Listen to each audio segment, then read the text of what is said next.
नमस्कार दोस्तों, आप सभी का स्वागत है मेरे YouTube channel HS. Study talk में। चलिए देखिए, आज जो है वो गणतंत्रता दिवस भी है। तो सबसे पहले तो मेरे सभी प्यारे स्टूडेंट्स को गणतंत्रता दिवस की हार्दिक शुभकामनाएं।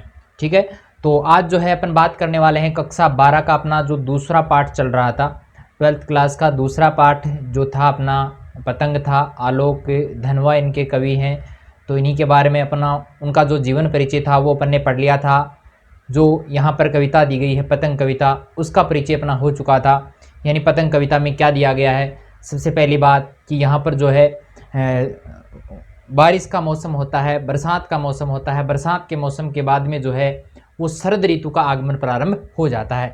यानी भाद्रपद महीने के बाद में, भाद्रपद जो है वो बारिश का महीना माना जाता है। भाद्रपद महीने के बाद में जो है वो यहाँ पर शरद ऋतु का आगमन होता है। और यहाँ पर एक बालक के रूप में भी शरद ऋतु का मानवीकरण किया गया है कि जिस प्रकार बरसात की ऋतु के बाद में शरद ऋतु का आगमन होता है, यानी प्रकृति में एक नया परिवर्तन आता है, उसी प्रकार यहाँ पर बालकों के स्वभाव का भी वर्णन किया गया है।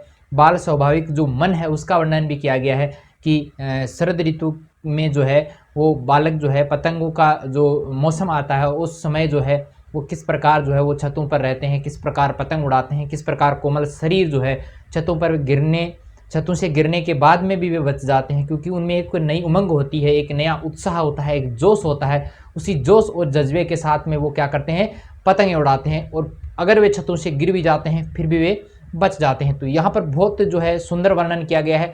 बिंब शैली का प्रयोग यहाँ पर हुआ है। इसके साथ में खड़ी बोली जो है वो इस भाग की रहने वाली है। खड़ी बोली का प्रयोग यहाँ पर हुआ है, बिंब शैली काम में ली गई है।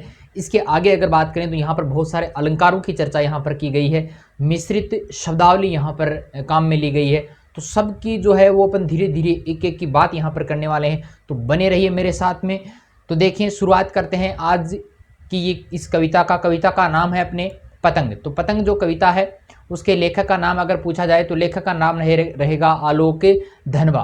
पतंग कविता जो है उसके लेखक का नाम क्या रहेगा, आलोक धनवा रहेगा। तो देखें, शुरुआत करते हैं आज के पहले भाग की। पहले इस जो कविता है इसको थोड़ा पढ़ लेते हैं।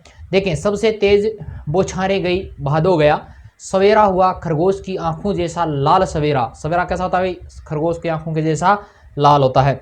शरद आया पुलों को पार करते हुए, बहुत कई पड़ावों को पार करने के बाद में, जैसे गर्मी का मौसम है, फिर बरसात का मौसम है, उसके बाद में क्या आया है, उसके बाद में आया है शरद ऋतु। तो शरद ऋतु जो है वो अनेक पुलों को पार करने के बाद में आई है। अपनी नई चमकीली साइकिल तेज चलाते हुए, घंटी बजाते हुए, जोर जोर से चमकीले इशारों से बुलाते हुए, पतंग उड़ाने वाले बच्चों के झुंड को चमकीले इशारों से बुलाते हुए और आकाश को इतना मुलायम बनाते हुए कि पतंग ऊपर उठ सके।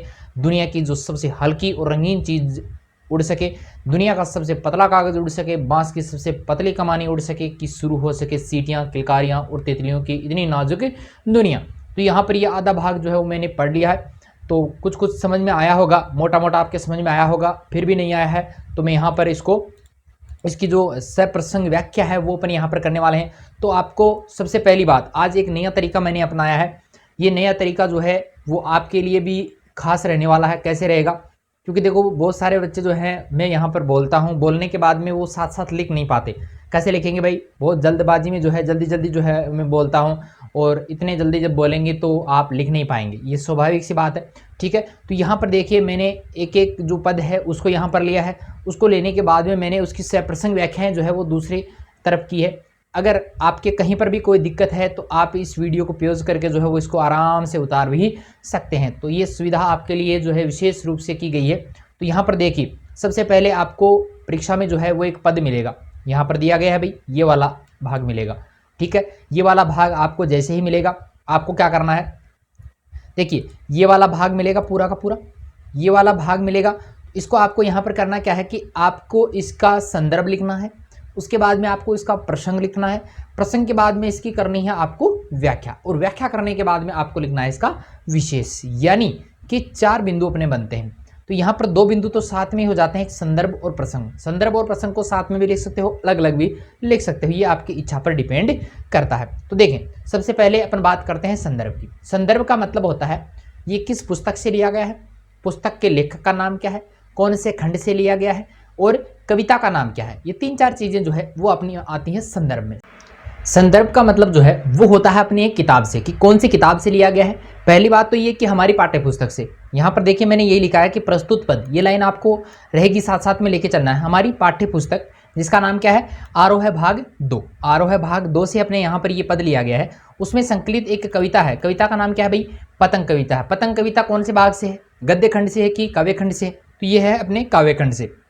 इसके रचयिता कौन है, रचयिता शुद्ध रूप देख लेना इसका, इसके रचयिता जो रहेंगे वो रहेंगे आलोक धनवा। ठीक है, ये अपना हो जाता है संदर्भ। संदर्भ के बाद में अपन बात करें प्रसंग की, तो प्रसंग क्या रहेगा, तो प्रसंग में देखें, प्रसंग का मतलब है कि यहाँ पर जो पद दिया गया है, यहाँ पर जो पद दिया गया है, इस पद में क्या बताया गया है, यानी इस पद में कौन कौन सी बातें बताई गई हैं। तो देखें, प्रस्तुत कविता में कवि ने मौसम के साथ में, देखो मौसम, मौसम की बात की गई है, भाद्रपद महीने के बाद में किस ऋतु का आगमन हुआ है, शरद ऋतु का आगमन हुआ है। तो यहाँ पर जो है मौसम के साथ प्रकृति में आने वाले परिवर्तनों, प्रकृति में क्या क्या परिवर्तन आते हैं, और बाल मन की सुलभ चेष्टाओं, कि बालकों का जो मन है उसका स्वभाव कैसा होता है, बालकों का मन कैसा होता है, वो किस किस प्रकार की चेष्टाएं करते हैं, इच्छाएं करते हैं, किस किस प्रकार के क्रियाकलाप करते हैं, उनका सजीव वर्णन यहाँ पर किया गया है। तो ये हो गया इसका प्रसंग, यानी मैंने जो भी पद पढ़ाया था आपको उसका प्रसंग ये रहेगा, संदर्भ ऊपर वाला रहेगा।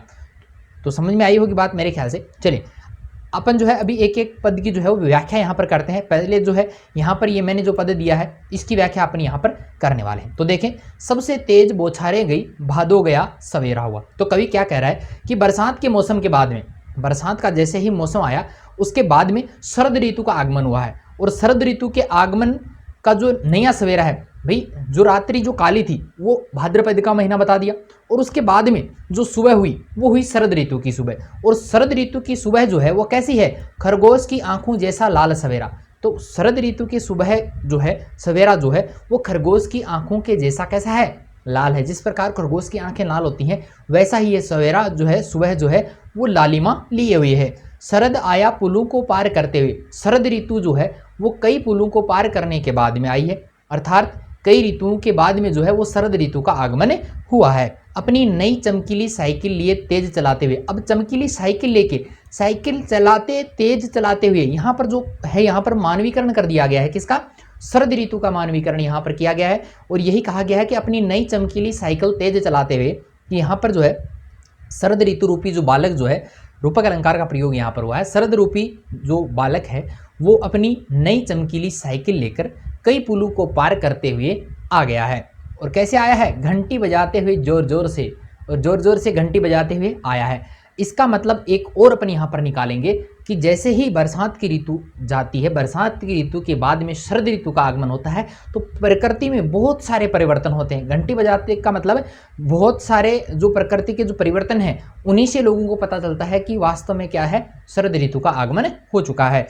चमकीले इशारों से बुलाते हुए, और ये जो बालक है वो क्या कर रहा है, शरद ऋतु रूपी जो बालक है वो सबको अपने चमकीले इशारों से सबको अपनी ओर बुला रहा है। पतंग उड़ाने वाले बच्चों को, किसको बुला रहा है, जो पतंग उड़ाने वाले बच्चे हैं। पतंग का मौसम जो है वो शरद ऋतु में आता है, तो शरद ऋतु में ही जो है बच्चे पतंग उड़ाते हैं। तो पतंग उड़ाने वाले बच्चों के झुंड को चमकीले इशारों से बुला रहा है कौन, ये जो बालक है। शरद ऋतु जो है वो पतंग उड़ाने वाले बच्चों को अपने चमकीले इशारों से सचेत कर रहा है कि पतंग उड़ाने का मौसम जो है वो आ चुका है। यहाँ पर जो है, यहाँ पर मेरे ख्याल से समझ में आया होगा। फिर भी आपकी कोई समस्या है तो यहाँ पर पूरी की पूरी व्याख्या दी गई है। चलिए मैं इसको एक बार रीड कर देता हूँ। कवि कहता है कि बरसात के मौसम के बाद में शरद ऋतु का आगमन होता है। बरसात की तेज बौछारें समाप्त हो चुकी हैं। तेज बौछारों यानी भाद्रपद महीना जो है वो विदाई ले चुका है और शरद ऋतु का आगमन हो चुका है। शरद ऋतु के बाद में सूर्य की सुबह की जो किरणें हैं वो चारों तरफ फैल चुकी हैं, और इस समय उगने वाला जो सूर्य है वो कैसा दिख रहा है, खरगोश की आंखों के समान लालिमा लिए हुए है।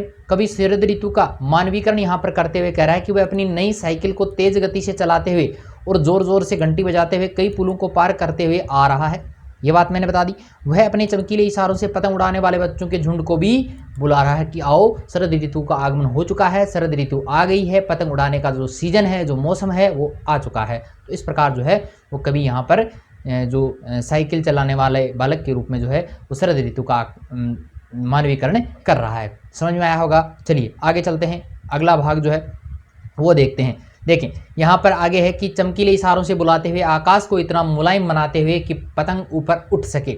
ठीक है, दुनिया की सबसे हल्की और रंगीन चीज़ उड़ सके, दुनिया का सबसे पतला कागज उड़ सके, बांस की सबसे पतली कमानी उड़ सके। यहाँ पर देखो कोई हार्ड शब्द नहीं है, हार्ड होगा तो मैं बता दूंगा, बाकी यहाँ पर कोई भी ऐसा शब्द नहीं है जो आपकी इसका अर्थ नहीं आता हो, इसलिए मैं यहाँ पर इसका शब्दों का अर्थ नहीं बता रहा हूँ। ठीक है, तो यहाँ पर देखिए कि शुरू हो सके सीटियाँ, किलकारियाँ और तितलियों की इतनी नाजुक दुनिया। ठीक है, समझ में आया होगा, अर्थ समझ में आए होंगे, ये बात मैंने कही है।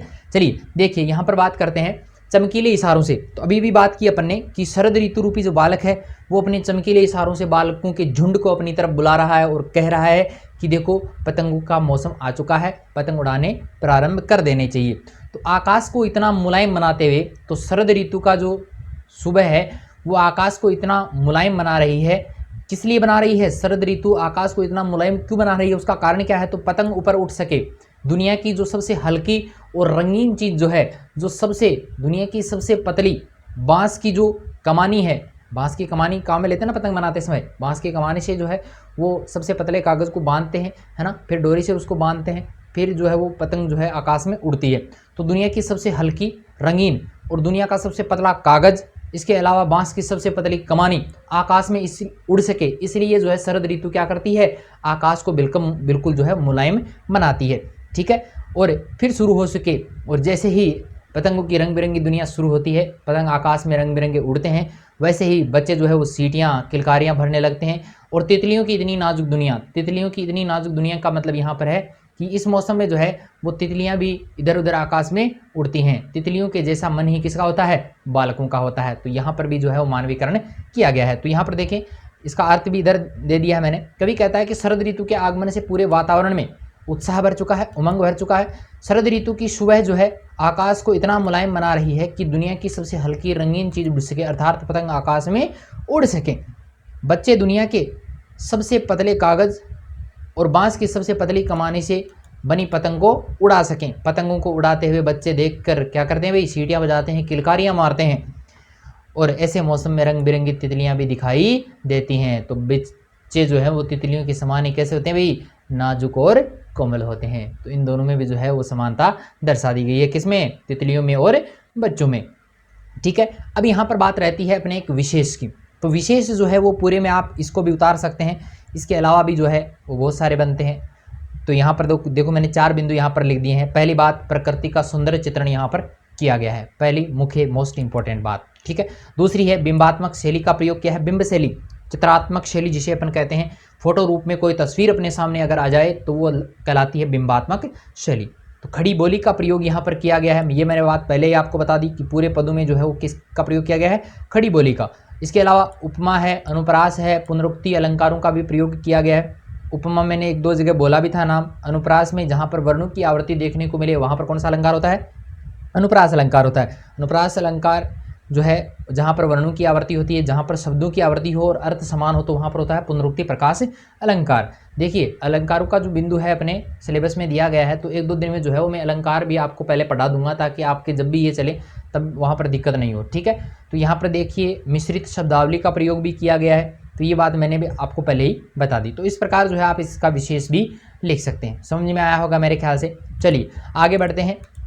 अगला जो है देखें, जन्म से ही वे अपने साथ लाते हैं कपास, यानी बच्चों का जो शरीर है वो कैसा होता है? कपास के समान कोमल और मुलायम होता है।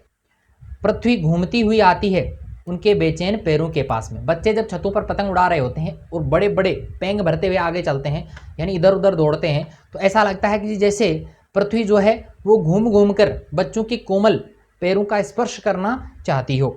जब वे दौड़ते हैं बेशुद्ध, जब वे बेशुद्ध होकर दौड़ते हैं, तो धरती भी घूम घूम कर उनके पैरों के पास में आना चाहती है, जैसे उनके कोमल पैरों का स्पर्श वो करना चाहती है। छतों को भी नरम बनाते हुए, और जब वे दौड़ते हैं तो ऐसा लगता है जैसे छत जो है वो भी उनके पैरों का स्पर्श करने के लिए कैसी हो जाती है? नरम हो जाती है। यानी वो भी कैसी हो जाती है? छतों को भी नरम बनाते हुए छतें भी जो है उनके पैरों का स्पर्श पाने के लिए क्या करती हैं? नरम हो जाती हैं। दिशाओं को मृदंग की तरह बजाते हुए जब वे पेंग भरते हुए चले आते हैं। जब बच्चे जो है पेंग जो है दौड़ते हैं तो भरते हैं ना पेंग, एक डिग बोलते हैं जिसको, बनी हमारे यहाँ तो डिग ही बोलते हैं ना, तो आपके यहाँ क्या बोलते हैं वो कमेंट करके आप मुझे बता सकते हैं। तो जब वे पेंग भरते हुए चले आते हैं, यानी जब बच्चे जो है वो बड़े बड़े कदमों से, लंबे लंबे कदमों से दौड़ने लगते हैं, तो उनकी जो पैरों की जो आवाज़ है वो जो चारों ओर दिशाएं हैं उनको मृदंग की तरह मृदंग की तरह मीठे सुरों में बजा रहे होते हैं। यानी चारों दिशाएं जो है वो मृदंग की तरह बजने लगती हैं जब बच्चे बड़े बड़े पैंग भरकर दौड़ते हैं, डाल की तरह लचीले वेग से। और बच्चों का जो शरीर है वो कैसा होता है, डाली के समान लचीला होता है। ठीक है, तो यहाँ पर देखिए नीचे वाली व्याख्या में बता देता हूँ आपको, यहाँ पर जो लिखी गई है। कवि कहता है कि बच्चे का शरीर कोमल होता है, वे कपास की तरह नरम और लचीले होते हैं। अर्थात कपास की तरह बच्चे जन्म से ही क्या होते हैं, कोमलता लिए हुए होते हैं। धरती भी उनके पैरों का स्पर्श करना चाहती है जब वे बेसुध होकर दौड़ते हैं। बेसुध होकर दौड़ना, बेतरह से दौड़ना, बिल्कुल डर नहीं होना उनके मन में, और किसी भी जो है गिरने का इस प्रकार का भय नहीं होना, वो होता है बेसुध दौड़ना। तो धरती घूमती हुई उनके पैरों के पास आती है, उनके पैरों से छतें भी कैसी हो जाती हैं, नरम हो जाती हैं।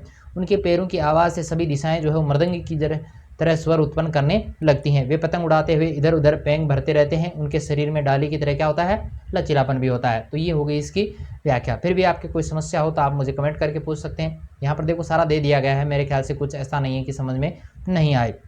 ठीक है, चलिए आगे बात करते हैं। अगला जो है यहाँ पर देखें, छतों के खतरनाक किनारों तक। भाई बच्चे जो हैं वो पतंग उड़ाते समय उनका ध्यान नहीं रहता कि छत की जो दीवार है, जो किनारा है वो कहाँ तक है, वो बच्चों को ध्यान नहीं रहता। तो यहाँ पर देखें छतों के जब खतरनाक, पतंग उड़ाते समय बच्चे जब छतों के खतरनाक किनारों तक पहुँच जाते हैं, उस समय गिरने से बचाता है। और कई बार तो गिर भी जाते हैं। देखो बहुत बार जो है वो बच्चे पतंग उड़ाते समय छतों से गिर भी जाते हैं। गिरते कैसे, पतंग की तरफ पूरा ध्यान रहता है और नीचे पीछे तरफ ध्यान नहीं रहता तो गिर जाते हैं। तो गिरने से बचाता है उन्हें। कई बार गिर जाते हैं, लेकिन कई बार जो है गिरने से उन्हें कौन बचा रहा है, सिर्फ उनके ही रोमांचित शरीर का। भाई वो पतंगों में पूरी तरह मग्न रहते हैं और उनका शरीर जो है वो रोमांचित रहता है, एक संगीत में वो लीन रहता है। पतंगों की धड़कती ऊंचाइयां उन्हें थाम लेती हैं और उनकी जो धड़कन है वो पतंग के साथ में जुड़ी रहती है। जैसे जैसे पतंग ऊंचाइयों पर जाता है उसकी धड़कनें भी बढ़ती जाती हैं और उन्हीं धड़कनों के सहारे वह क्या करता है, छतों से गिरने से बचता है। महज एक धागे के सहारे, उस धागे के सहारे, बिल्कुल उस कोमल धागे के सहारे जो है बच्चे छतों के खतरनाक किनारों से गिरने से बच जाते हैं। पतंगों के साथ साथ वे भी उड़ रहे हैं और उनका जो मन है वो भी क्या कर रहा होता है, उस पतंग की ऊंचाई के साथ में आकाश में उड़ रहा होता है। अपने रंध्रों के सहारे, रंध्र, रोम, रंध्र क्या होते हैं, रोम होते हैं, जहाँ पर बाल लगे होते हैं ना वो छिद्र होते हैं, उसको कहते हैं रंध्र। और अपने रंध्रों के सहारे उस पतंग के साथ में वो आकाश में उड़ते रहते हैं। चलिए इसकी व्याख्या भी नीचे लिखी गई है, उसको भी देख लेते हैं। कवि कहता है कि बच्चे पतंग उड़ाते समय छतों के खतरनाक किनारों तक आ जाते हैं। उस समय उन्हें बचाने कोई नहीं आता है। भाई कोई नहीं जाता, भाई अपन बचाने थोड़ी जाते हैं। उनके रोमांचित शरीर का संगीत ही उन्हें बचाता है। उनकी धड़कनें पतंग की ऊंचाइयों की धड़कनों के साथ में धड़कती हैं। उनका सारा ध्यान जो है वो पतंग की डोर, उड़ान और ऊंचाई पर केंद्रित रहता है और वे पतंगों की तरह अपने आप को आकाश में उड़ता हुआ महसूस करते हैं। पतंग की डोर का सहारा ही जो है वो उन्हें गिरने से बचाता है। समझ में आया होगा मेरे ख्याल से। चलिए आगे बात करते हैं। अगला जो है यहाँ पर देखें, अगर वे कभी, लास्ट है मेरे ख्याल से भी, ये लास्ट वाला ही चल रहा है। अगर वे कभी गिरते हैं छतों के खतरनाक किनारों से। कई बार क्या होता है कि बच्चे जो है वो ध्यान नहीं रहता उनका और वे छतों के किनारों से गिर जाते हैं। तब क्या होता है, जब वे खतरनाक किनारों से गिर जाते हैं फिर भी उनका शरीर जो है वो कोमल होता है, बिल्कुल लचीला होता है, उसके कारण वे जो है बच जाते हैं और भी निडर होकर सुनहरे सूरज के सामने आते हैं। फिर दूसरे दिन फिर वही सुबह होती है, एक नई सुबह के साथ में, एक नई उत्साह जोश के साथ में फिर से पतंग उड़ाने लगते हैं और उस सुनहरे सूरज के सामने फिर से निडर होकर आ जाते हैं। फिर तो उनके मन में कोई भय ही नहीं रहता। पहले दिन गिरे, सुबह उठे, उठने के बाद में फिर पतंग उड़ाने लग जाते हैं। पृथ्वी और भी तेज घूमती है, फिर उसी प्रकार की दिनचर्या प्रारंभ हो जाती है। फिर पृथ्वी उनके कोमल पैरों का स्पर्श करने के लिए उसी तेज गति से जो है वो चक्कर लगाती है। ठीक है, उनके बेचैन पैरों के पास में, बेचैन पैर हैं, पैर एक जगह बच्चे के टिकते नहीं हैं, इधर उधर दौड़ते रहते हैं। ठीक है, तो उन्हीं बेचैन पैरों का स्पर्श करने के लिए पृथ्वी भी जो है वो हमेशा आतुर रहती है। ठीक है, यहाँ पर देखिए कवि कहता है कि बच्चे पतंग उड़ाते समय कई बार छतों के खतरनाक किनारों से गिर जाते हैं। शरीर में कोमलता होने के कारण बच भी जाते हैं। उस समय उनके मन का जो भय है वो भी दूर हो जाता है और वे अधिक उत्साह के साथ में सुनहरे सूर्य के सामने फिर से आ जाते हैं। वे अगली सुबह फिर पतंग उड़ाते हैं, उसी तेज गति के साथ में छतों पर दौड़ने लगते हैं और पृथ्वी तेज गति से फिर उनके बेचैन पैरों के पास चली आती है। ठीक है, मेरे ख्याल से आज का ये जो तरीका अपनाया था मैंने, देखो पहले में जो है जैसे मैं पहले पढ़ा रहा था उसी में तरीके से मैं पढ़ाता हूँ। उसके बाद में जो है, उसके बाद में मैंने जो है यहाँ पर जो व्याख्या लिखी है उसको भी मैं थोड़ा सा रिवाइज करवा देता हूँ ताकि आपके जो है ये अच्छे तरीके से समझ में आ सके। फिर भी आपकी कोई समस्या हो तो मुझे कमेंट ज़रूर करें। चलिए एक स्लाइड और आपको मैं दिखा देता हूँ, वो ये है कि अगर आपने अभी तक मेरे YouTube channel HS study talk को सब्सक्राइब नहीं किया है तो जल्द से जल्द इसे सब्सक्राइब करें। यहाँ पर देखिए ये बटन लगा हुआ है, इस पर आपको क्लिक करना है और इस घंटे के आइकन पर क्लिक नहीं कर रखा है तो यहाँ पर भी क्लिक कर देना, क्योंकि जब भी नया वीडियो डाला जाए सबसे पहले नोटिफिकेशन आपके पास आएगा। ठीक है, यहाँ पर देखिए सारा का सारा जो है हिंदी व्याकरण से रिलेटेड अभी मैंने मैटर डाल रखा है। जीके के क्वेश्चन भी कुछ डाल रखे हैं, उनको भी आप पढ़ सकते हैं। हिंदी का जो कक्षा 6 से 12 तक का जब मैंने वादा किया है कि भाई मैं कोर्स करवाऊंगा, बिल्कुल करवाया जाएगा।